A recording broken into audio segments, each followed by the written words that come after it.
Good morning. It is Thursday, September 5th, 2013, here in Sarasota, Florida. The title of this podcast, The Unveiling of Evolt. That is the title of my second work of art. A work of art that essentially is the sharing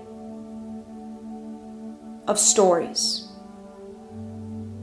Yes, my individual stories, but as you will learn if you follow this art, this piece as it comes together, my stories involve many, many others.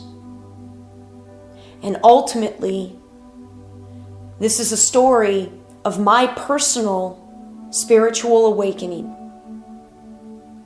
And as such, I most certainly believe that it is our story.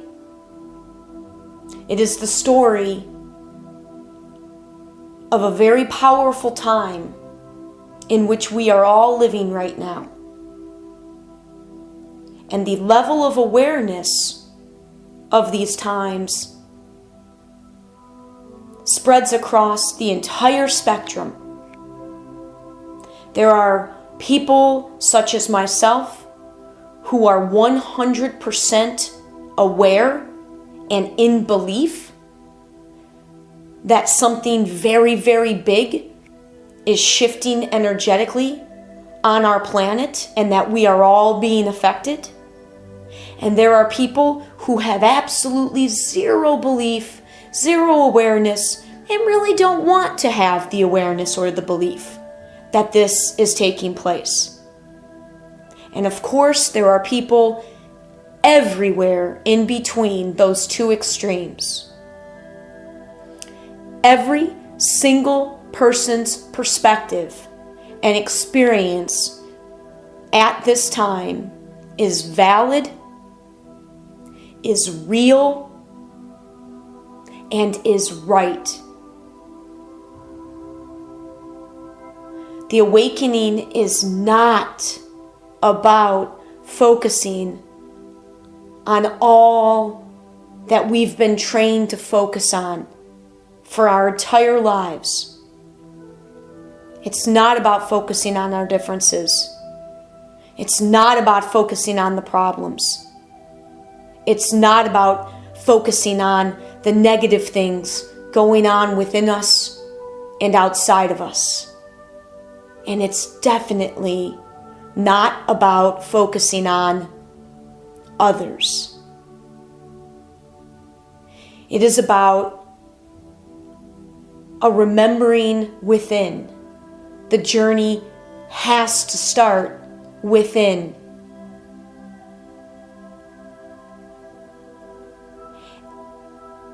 And many, many are feeling these times, but aren't able to describe what's going on.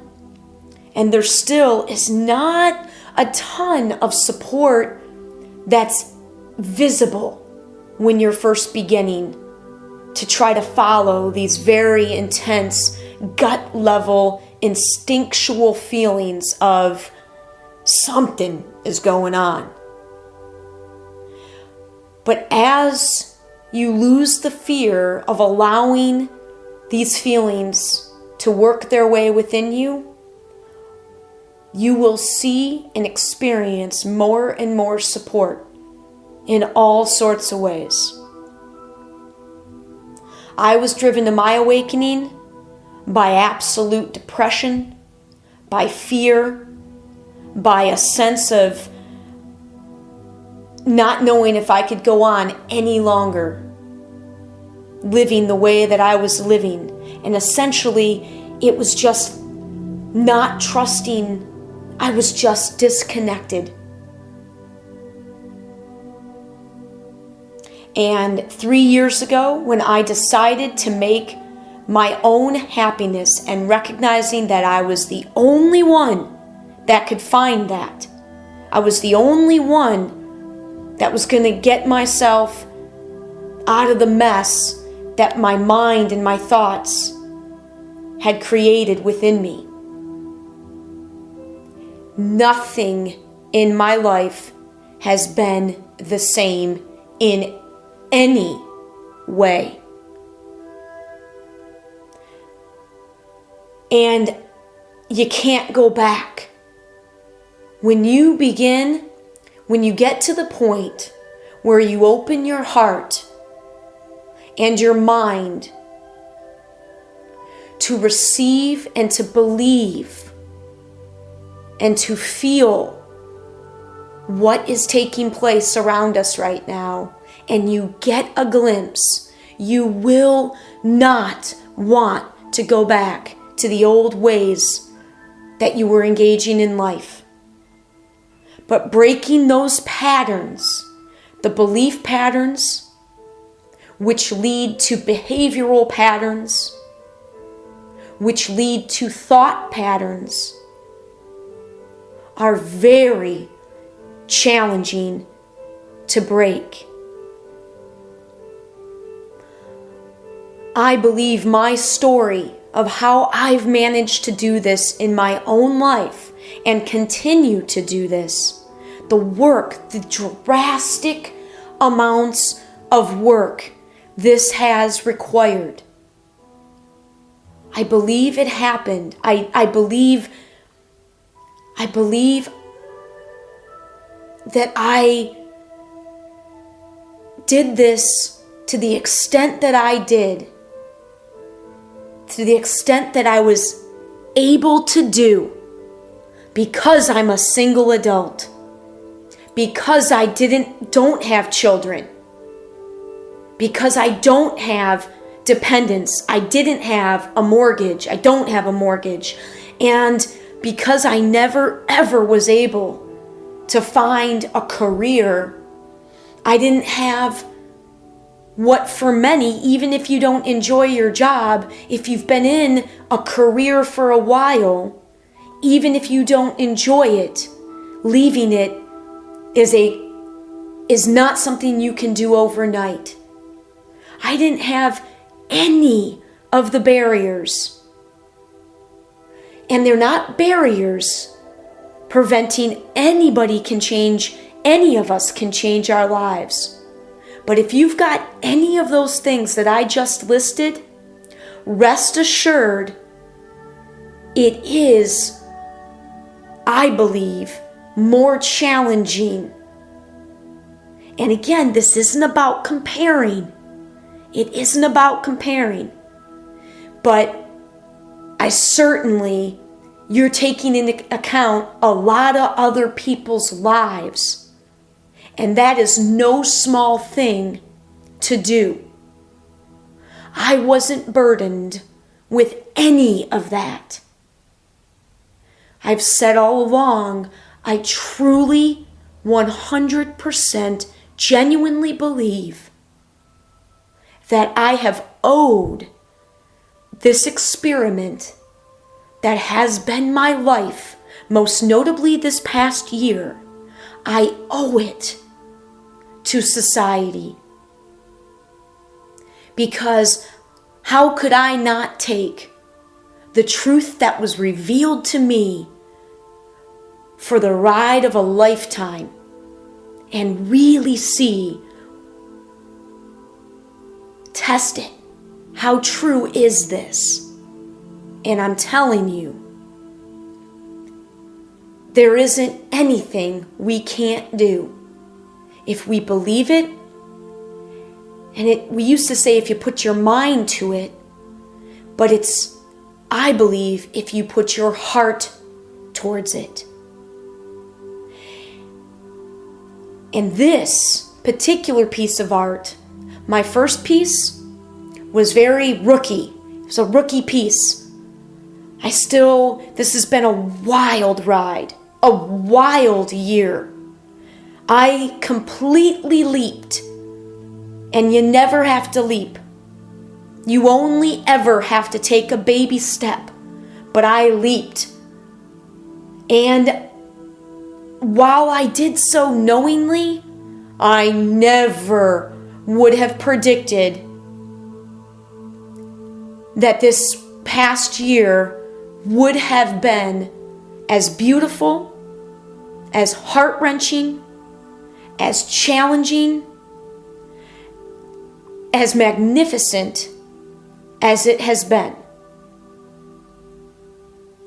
And it's taken maturity. I've had to grow into this truth and to my particular, what I feel is my role in these times, what I came here to do in this life. I'm remembering that.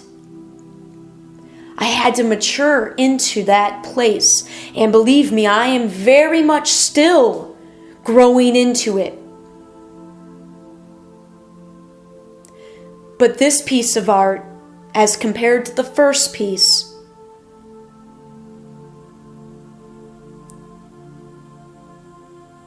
is going to be much more deliberate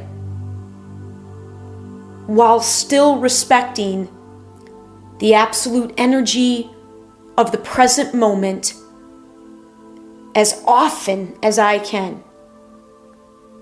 This is a story of remembering. The awakening is essentially a remembering, beginning with ourselves individually, and then you will remember that we all chose to be alive on this planet at this time because of how beautiful and powerful it is to remember after being asleep and being in the dark for so long. Because we mixed it up. We told ourselves for millennia as a species that we were only here to survive. We are here to thrive. We are co-creators with life, with God, with the universe, with Source, with the light. But you can't begin to co-create with others until you discover this power within yourself. And this is no longer about pursuing perfection. We are moving and evolving beyond words. So a big part early on in my awakening was recognizing how limiting labels and roles and words and concepts are. Because our human selves, our physical human selves, cannot even comprehend this greater energy from which we all come. We are one part of a whole. We are all connected. And this is a time of reconnecting with one another. But you have to begin with reconnecting with yourself. That is what I will be sharing. Evolt is my own term, and you may have some guesses as to what the definition is. I will not share yet, and know there are many definitions. And what this piece of art will culminate with is the launching of my first ever speaking tour, or what I hope to be my speaking tour. That is the plan.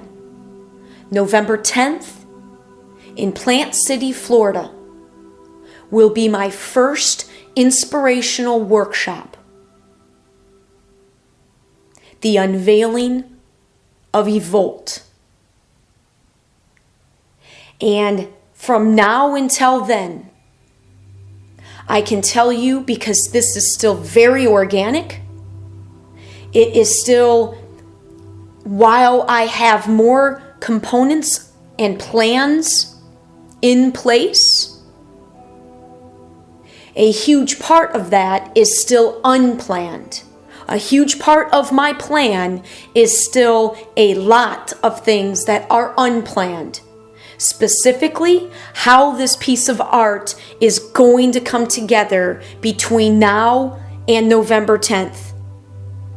Because I believe this is a story that goes well beyond my life. Many others, you all are part of this. You all are part of it. And without going into specific details, you all will be very influential on what I share, how I share it, and when I share it. Because I am trying to reach the greatest number of people with this message. And right now, I'm still very much coming into balance. The theme that is guiding this for me, the creative process, the underlying energy that is going to be most prevalent in this piece of work is balance.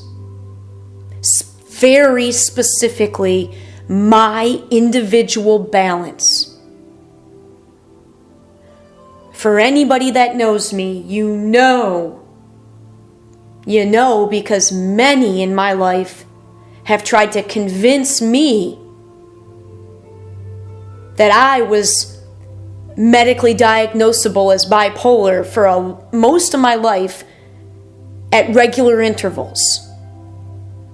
And I knew within me that although I could understand people's opinions of that towards me, I knew all along there was no way you were going to label me with something and try to call me sick and try to tell me that I was mentally unstable. It's the reverse. The world from which we are awakening, the dark world of fear, of hate, of blame, of anger, of greed. That is the sick world. And I am simply here to try to attempt to be a light from which others can take. I want to light other lights. My only goal is to be this burning candle, and you can take your candle whose flame has gone out and you can light off of me. I'm not going anywhere, and I'm not shutting down my light ever again. So the underlying energy is balance, because I have been bipolar and I understand why the highs and lows. And I will be sharing those personal interpretations that I now, and understanding that I believe I now have for that quote unquote disease throughout this process. But in the meantime, I am still breaking free myself from some of my most limiting patterns from my old story. So between now and November, that's not only my daily goal, I swear it's my hourly and becoming my minute by minute goal, is to be so aware of my present moment, so in my present, no matter what I'm doing or who I'm with, and to choose love. If I choose love, everything else falls into place. And it begins with choosing love. It has to begin with choosing love of yourself. And that's something that we've really made way more confusing than we need to. With our whole labeling of what is selfish and what does that mean, and being unselfish, and like we've messed that up and really confused it. But you have to understand, if you are not taking care of your spirit, your soul, yourself first, you will be limited. Not going to say you're worthless to others, especially the super, super strong souls of this life. But you're limited if you're not taking care of yourself and loving yourself first. You don't want anybody else to love you over themselves, and you don't want to love anybody else over yourself. But that gets easier when you remember that you are everybody else, and everybody else is you.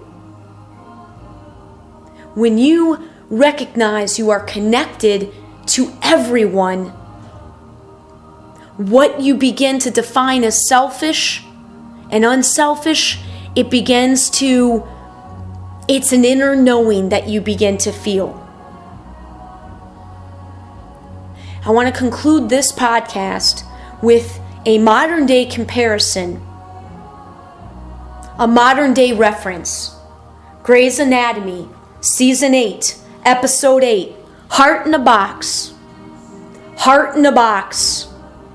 This, my piece of art is I hope to be something like an overriding, like one single episode. That episode of what that episode revealed about Heart in a Box. If you are a fan of Grey's Anatomy, they took a heart out and kept it pumping on a machine. And while they were waiting for transport, Yang had been told by Altman to come up with a bucket list of surgeries. And if you know Christina Yang, hell, I can identify parts of me with practically every character on Grey's Anatomy. There's a lot of Christina Yang in me. And Weber comes into the room where Christina Yang is working on her list, and he is just giddy as can be about Heart in a Box, and she doesn't understand it. And then he looks at her list of surgeries and he's like, what are you doing? Wasting this opportunity to come up with a bucket list with all of these regular surgeries. And she says something that I can totally identify with. She said something like, she let a starving person into a grocery store. I want it all. How do I decide? That describes my entire life. That's my personality. I want it all. And then I've been blessed in this life with so many talents that every direction I went to try something new, I realized if I wanted to continue with it, I could make that my, like, it was so challenging to be a gifted person. But how do you not feel guilty in our world complaining about something like that? But I get that with Christina. That going off on that tangent is for another podcast. I understood what Christina said, and Weber said, Heart in a Box. Heart in a Box is, you've got the key. Unlock it. Heart in the Box has the answers. And then he later, she thinks he's crazy, then he later tells Avery, who's dealing with, Avery broke up with his girlfriend, who's still in love with Sloane. I can't think of her name right now. And he's not able to hang out with Sloane, even though he wants to be Sloane's prodigy. He wants to be the student, Sloane's his teacher. And he's just dealing with breaking up with his girlfriend, who's still in love with her ex-boyfriend, Sloane. And Weber's behind him and he says, Avery, you're a fool. Why are you up here watching when you could be down there grafting the nerve? He said, you need heart in a box. So Avery goes back to the room where Yang is, and Yang is quite literally looking at heart in the box and just asking it. She just says each surgery and allows herself to feel the response. Avery, of course, doesn't understand what the hell she's doing. And she said, what normally happens when you do a heart transplant? He said, you take it out of the person, you put it on ice, it transports, and you put it back in and hook it back up and hope it works. She said, exactly. Normally, when you do a transplant, the heart is cold, it's a dead heart, and your hope that you put it back in, that it warms up and works. This heart, as she points to heart in a box, she's never stopped beating. She's never lost her warmth. We are looking at a miracle. And once you get that, once you understand that's a miracle, everything else, your perspective on everything changes. She said, if each of my surgeries, if they aren't half as cool as heart in a box, they're off my list. That is the best, most succinct, modern day, mainstream comparison that I can come up with. Both of how and why I am still coming into balance as the creator of this piece of art. I'm the kid in the candy store. I'm the starving person that's now been given an unlimited budget in a grocery store. I've never known how to choose. And what I've been witnessing in 3 years since my awakening is the miracle of life and trying like hell to listen to my own truth, to re-engage with the world that doesn't see the miracles that we should be seeing every day, and knowing that I finally know where I'm supposed to focus, how I'm supposed to focus, and what I'm meant to do. I am absolutely meant to share this miraculous story of awakening, because I believe it will give many out there like me who didn't even know what hardly any of this spiritual stuff was 3 years ago. And it will give them a chance to hear the message. But most importantly, I'm putting the energy out there for those who are looking to light their light. I can't do it for you. I am a candle. I am a stationary candle with a light. You've got to do your part. But my light isn't going anywhere. And my flame is only going to get bigger as I continue to come into this understanding, personal balance, and truly moving into 100% belief and trust in a world that we've gotten so far from that. I don't play by the rules of the old game. I am literally creating a new game, beginning with my own vocabulary. Evolt. This is the beginning of the unveiling of Evolt. Have a great day.